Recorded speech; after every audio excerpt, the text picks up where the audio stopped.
Hello friends, स्वागत है आप सभी लोगों का हमारे चैनल क्विक स्टडी में। मैं कमल बेस्ट। इस वीडियो के माध्यम से दोस्तों आपके यहाँ पर कराऊंगा आर्मी जनरल साइंस का पार्ट नंबर 24, यानी कि दोस्तों यहाँ पर आपको सामान्य विज्ञान का भाग नंबर 24 मिलेगा। इससे पहले दोस्तों आपको 23 भाग कराए जा चुके हैं, जहाँ पर आपने खास क्वेश्चनों को देखा जो बार बार पूछे जाते हैं। यदि आपने पिछले वाले भागों को ना देखा हो तो आप ज़रूर देख लें, ताकि यहाँ तक कि सारे क्वेश्चन आपके तैयार हो जाएँ। तो शुरू करते हैं। आज के क्वेश्चनों को भी आप आराम से कापी और पेन लेके नोट करेंगे और आगामी परीक्षा में आने पर आराम से हल कर लेंगे। तो देखिए शुरू करते हैं। पहला क्वेश्चन क्या दिखता है दोस्तों आपको। पहला क्वेश्चन आपको दिया है which one of the following is not correctly matched, यानी कि आपको बताना है नीचे जो आपको यहाँ पर ऑप्शन दिए हैं, यानी कि पेयरिंग आपको जो दी है, इनमें से कौन सा वाला सही सुमेलित नहीं है।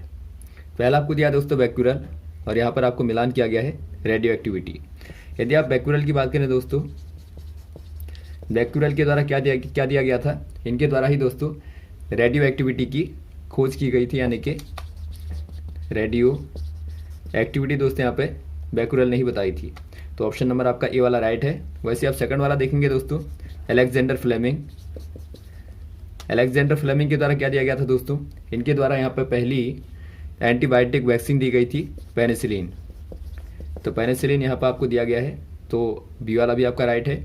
वैसे आप थर्ड वाला देखते हैं, आपको दिया है लुइस पास्चर, और यहाँ पर आपको दिया है दोस्तों ब्लड ग्रुप, जो कि गलत है। आप जानते हैं दोस्तों, जो ब्लड ग्रुप होता है, यहाँ पे जो रक्त समूह के बारे में जानकारी दी गई थी, ब्लड ग्रुप के बारे में दोस्तों किनके द्वारा दी गई थी, कार्ल लैंडस्टीनर के द्वारा।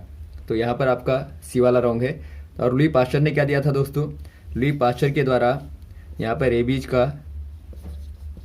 रेबीज की दोस्तों वैक्सीन दी गई थी, और इन्होंने दोस्तों बहुत सारे वैक्सीन के प्रिंसिपल भी दिए थे, वैक्सीनेशन के लिए बहुत सारे प्रिंसिपल दिए थे लुई पास्चर ने।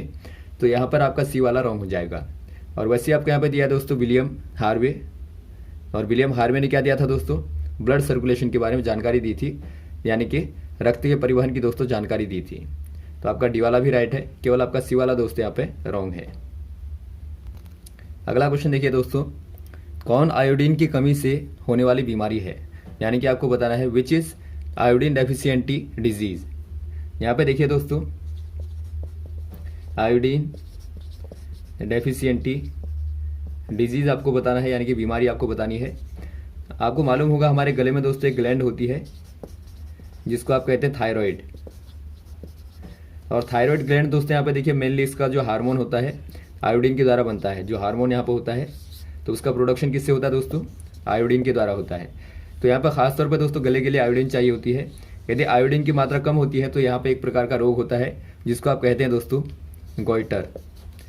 इसको आप यहाँ पे देखिए, एक प्रकार से आप गलघोंटू भी कह सकते हैं, जो गले में गांठ होती है। तो ये दोस्तों आपका गोइटर कहलाता है। ऑप्शन नंबर आपका बी वाला देखते हैं यहाँ पे, तो आप गोइटर कह देंगे बी वाले में। अगला क्वेश्चन देखिए दोस्तों, निम्न में समय के साथ वेग परिवर्तन को व्यक्त करता है, यानी कि आपको बताना है what is defined as change in velocity over time. यहाँ पे देखिए दोस्तों, इनमें से कौन बताता है change in velocity, change in velocity over time, यानी एक प्रकार से दोस्तों आपको समय के साथ वेग में परिवर्तन को बताना है। इसको क्या कहते हैं दोस्तों, इसको आप कहते हैं एक्सेलरेशन, या फिर आप कह सकते हैं त्वरण। यानी कि दोस्तों आपका त्वरण ए बराबर होता है v/t, यानी कि वेग में समय के साथ परिवर्तन को ही आप त्वरण कहते हैं। तो ऑप्शन नंबर दोस्तों यहाँ पे हो जाएगा पहला वाला एक्सेलरेशन, यानी कि त्वरण। अगला क्वेश्चन देखिए दोस्तों, निम्न इकाइयों में से दूरी का एक मात्रक नहीं है, यानी कि आपको बताना है which of the following measurements is not a unit of distance. यहाँ पे देखिए दोस्तों आपको कुछ यूनिटें दी हैं, जिनमें से आपको बताना है कौन सी वाली यूनिट डिस्टेंस की यूनिट नहीं है। यदि आप पहले वाले की बात करें दोस्तों, आपको दिया है अमीटर। अमीटर दोस्तों एक प्रकार से किसका मात्रक होता है, अमीटर। अमीटर यहाँ पर होता है दोस्तों इलेक्ट्रिसिटी का, यानी कि वैद्युत धारा का दोस्तों मात्रक होता है, जो कि वैद्युत धारा की मात्रा को, क्वांटिटी को दोस्तों, या सर्किट में उसके सर्कुलेशन को इंडिकेट करता है।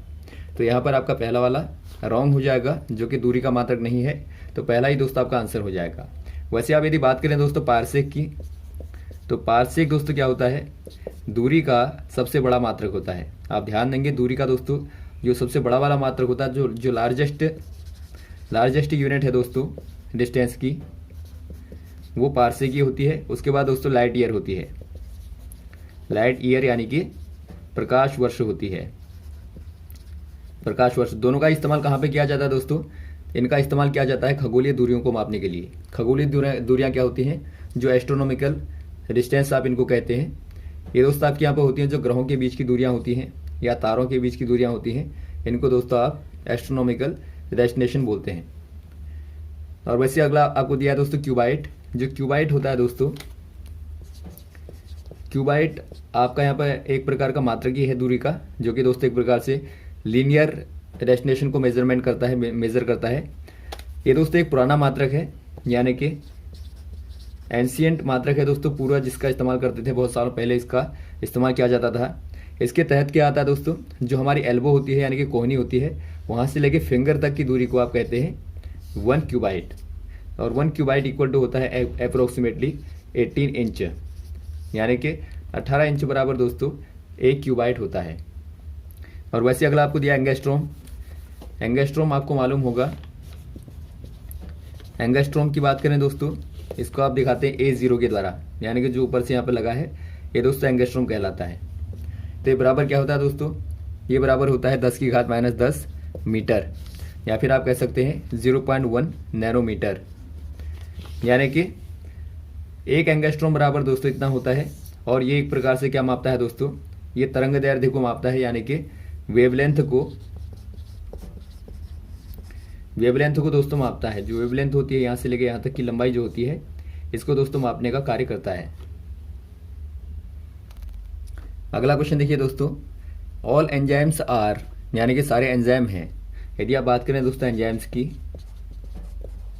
एंजाइम्स होते क्या हैं दोस्तों, ये हमारी बॉडी में एक प्रकार से इनको आप कहते हैं दोस्तों, जो हमारे शरीर में केमिकली क्या करते हैं दोस्तों, ये क्या करते हैं दोस्तों, ये हमारे शरीर में बायो केमिकल यानी कि जो हमारी जैव रासायनिक क्रियाएं होती हैं दोस्तों, उनको कैटालाइज करते हैं। कैटालाइज करने का मतलब है दोस्तों एक प्रकार से उत्प्रेरक का कार्य दोस्तों करते हैं, यानी कि जो जैविक रासायनिक क्रियाएं होती हैं उनको संपन्न करने के लिए दोस्तों कैटलिस्ट का कार्य करते हैं। तो ये खासतौर पर दोस्तों यहाँ पे देखिए सारे के सारे एंजाइम जो होते हैं वो प्रोटीन ही होते हैं, यानी कि दोस्तों सारे के सारे किससे मिलके बने होते हैं, प्रोटीन से ही मिलके बने होते हैं। तो आप इनको कह देंगे सारे क्या होते हैं दोस्तों, प्रोटीन होते हैं। और प्रोटीन दोस्तों एमिनो एसिडों से मिलके बने रहते हैं, एमिनो एसिड से मिलके दोस्तों बने रहते हैं। तो ऑप्शन नंबर ए वाला आपका राइट हो जाएगा। अगला क्वेश्चन देखिए दोस्तों, मानव शरीर के किस भाग द्वारा अमोनिया यूरिया में परिवर्तित होती है, यानी कि आपको बताना है in which organ of human body is ammonia converted into urea. बहुत ही अच्छा क्वेश्चन है दोस्तों। जो अमोनिया होती है, अमोनिया दोस्तों एक प्रकार का टॉक्सिक पदार्थ है, टॉक्सिक मटेरियल है, यानी कि दोस्तों ये क्या होता है, एक प्रकार से जहरीला होता है। तो इसका बाहर जाना, हमारे शरीर से बाहर निकलना जरूरी है। तो ये किसके द्वारा दोस्तों यहाँ पर कन्वर्ट होता है, यूरिया में आपको बताना है। यूरिया में किसके द्वारा कन्वर्ट होगा दोस्तों, ये कन्वर्ट होता है लिवर सेल के द्वारा दोस्तों, यानी कि जो हमारा लिवर होता है, जो सबसे बड़ी ग्लैंड होती है हमारे शरीर की, लिवर यानी कि आप यकृत कहते हैं। तो लिवर के द्वारा दोस्तों लिवर सेल जो होती है, यानी कि लिवर की जो कोशिकाएं होती हैं, उनके माइटोकॉन्ड्रिया के द्वारा दोस्तों ये कन्वर्ट होता है यूरिया में। और यूरिया में कन्वर्ट होने के बाद दोस्तों ये मिलता है ब्लड के स्ट्रीम में, जो हमारा रक्त प्रवाह होता है, रक्त प्रवाह में मिलता है दोस्तों। और वहाँ से कहाँ जाएगा, वहाँ से दोस्तों किडनी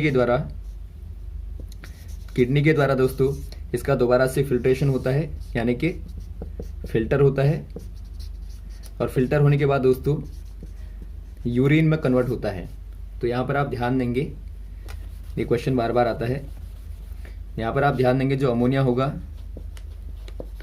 अमोनिया कन्वर्ट होगा दोस्तों यूरिया में लिवर के द्वारा, शॉर्ट में आप याद रखेंगे। और यूरिया कन्वर्ट होगा यहाँ पर यूरिन में किडनी के द्वारा।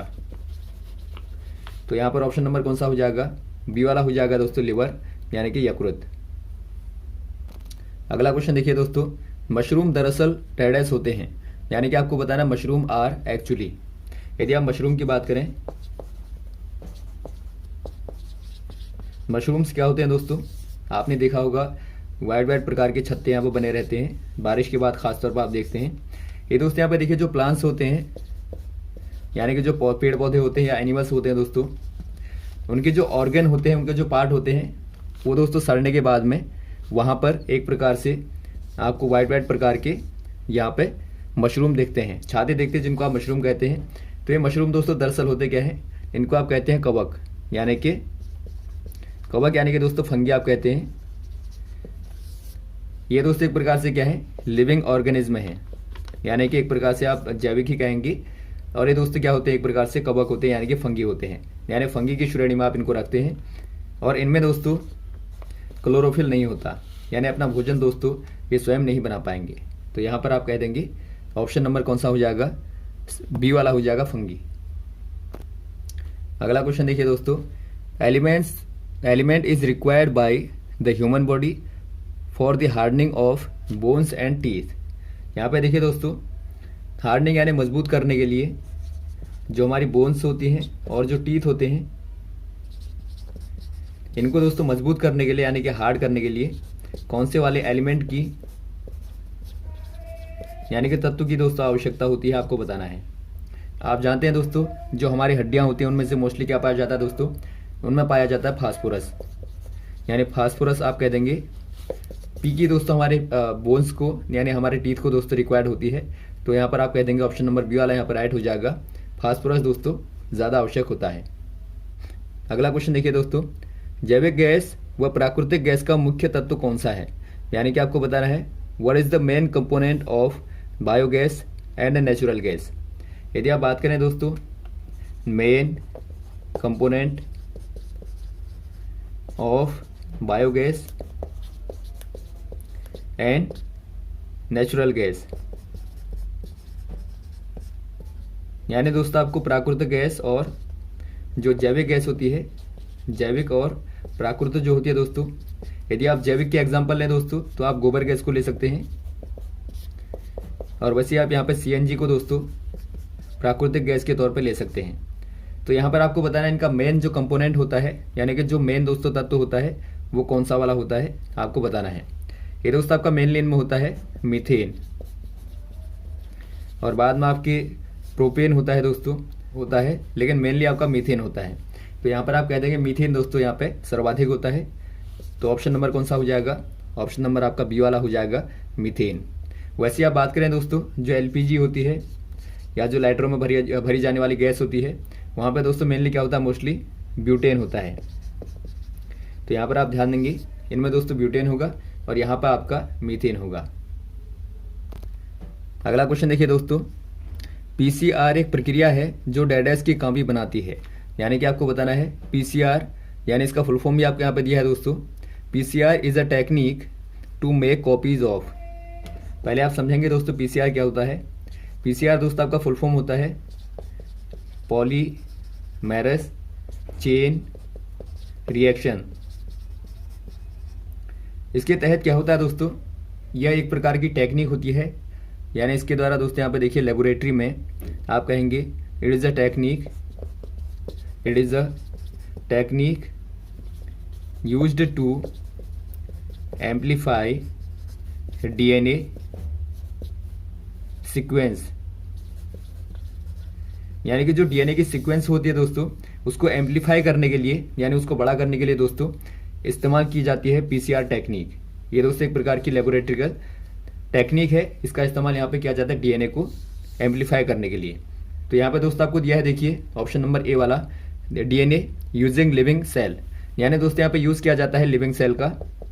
लिविंग सेल यानी कि जो जीवित कोशिका होती है दोस्तों, जीवित कोशिका का यूज़ किया जाता है। तो यहाँ पर आप कह देंगे ऑप्शन नंबर ए वाला राइट हो जाएगा, डीएनए यूजिंग लिविंग सेल, यानी कि यहाँ पर डीएनए की दोस्तों कॉपीज बनाई जाती हैं। अगला क्वेश्चन देखिए दोस्तों, tip of the match stick contain, यानी कि आपको बताना है जो मैच स्टिक होती है दोस्तों, यानी माचिस की तीली होती है, उसके टॉप पे क्या होता है। ये जो आपने देखा होगा दोस्तों रेड रेड यहाँ पे एक प्रकार का मटेरियल होता है, सबस्टेंस होता है। तो ये क्या होता है आपको बताना है। ये दोस्तों यहाँ पे होता है रेड फॉस्फोरस, यानी कि यहाँ पर आप कह देंगे दोस्तों ऑप्शन नंबर ए वाला आपको दिखता है, यानी कि लाल फास्फोरस यहाँ पर पाया जाता है। तो ऑप्शन नंबर आप ए वाले में टिक कर देंगे, रेड फास्फोरस में। अगला क्वेश्चन देखिए दोस्तों, पेशीय संकुचन के लिए कौन सा खनिज आवश्यक होता है, यानी कि आपको बताना है विच mineral is required for muscle contraction. यदि आप बात करें दोस्तों मसल कॉन्ट्रैक्शन की, दोस्तों जब आप ज़्यादा एक्सरसाइज कर लेते हैं या ज़्यादा स्ट्रेचिंग कर लेते हैं तो वहाँ पे क्या होता है, मसलें आपकी ज़्यादा खिंच जाती हैं, यानी कि उनमें दोस्तों एक प्रकार का क्या जाता है, तनाव पैदा हो जाता है। तो मसल कॉन्ट्रैक्शन के लिए दोस्तों आपको किसका यहाँ पर इस्तेमाल करना चाहिए, यानी कि कौन से वाले एलिमेंट का दोस्तों यहाँ पर रिक्वायर्ड होती है आपको बताना है। यहाँ पर आपको दिया गया है दोस्तों कैल्शियम, कैल्शियम की दोस्तों यहाँ पर रिक्वायर्ड होती है, यानी कि कैल्शियम दोस्तों आवश्यक होता है। ऑप्शन नंबर ए वाला राइट हो जाएगा। अगला क्वेश्चन देखिए दोस्तों, मानव शरीर में कौन सी ग्रंथि वृद्धि हार्मोन उत्पादित करती है, यानी कि आपको बताना है which glands in human body produce growth hormones.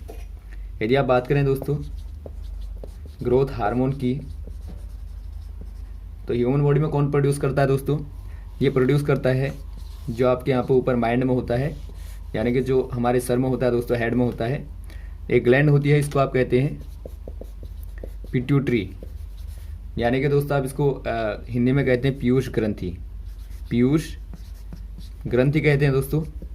और इसका नेक नेम जो है, यानी कि इसका उपनाम जो है वो है दोस्तों मास्टर ग्रंथि, यानी कि बहुत सारे कार्य करती है। लेकिन ये दोस्तों खास बात एक और है, ये हमारे शरीर की सबसे छोटी वाली ग्लैंड होती है। ये क्या होती है, smallest gland in human body, यानी आप कह देंगे छोटी वाली जो ग्रंथि होती है दोस्तों वो आपकी पिट्यूटरी होती है। वैसे आप लार्जेस्ट की बात करें वो आपने देख लिया लिवर होती है, यानी कि यकृत दोस्तों बड़ी होती है और पीयूष आपकी छोटी वाली ग्रंथि होती है। तो इनको भी आप याद रखेंगे। तो यहाँ पर आप कह देंगे दोस्तों जो ग्रोथ हार्मोन का सिक्रेशन करती है ह्यूमन में वो हो जाएगी pituitary gland, option number C वाला, जो कि दोस्तों एक प्रकार से एंडोक्राइन सिस्टम की ग्लैंड होती है। ऑप्शन नंबर आपका सी वाला राइट हो जाएगा। तो यहाँ तक दोस्तों आप क्वेश्चन को तैयार करेंगे। उम्मीद है आपको क्वेश्चन अच्छे लगे होंगे। यदि आपका दोस्तों कोई कंफ्यूजन हो तो आप कमेंट बॉक्स में कमेंट जरूर करें। यदि आपको वीडियो पसंद आया हो तो आप जरूर लाइक करें, शेयर करें, ताकि अधिक से अधिक लोगों तक पहुँचे। Okay, thanks. जय हिंद, जय भारत।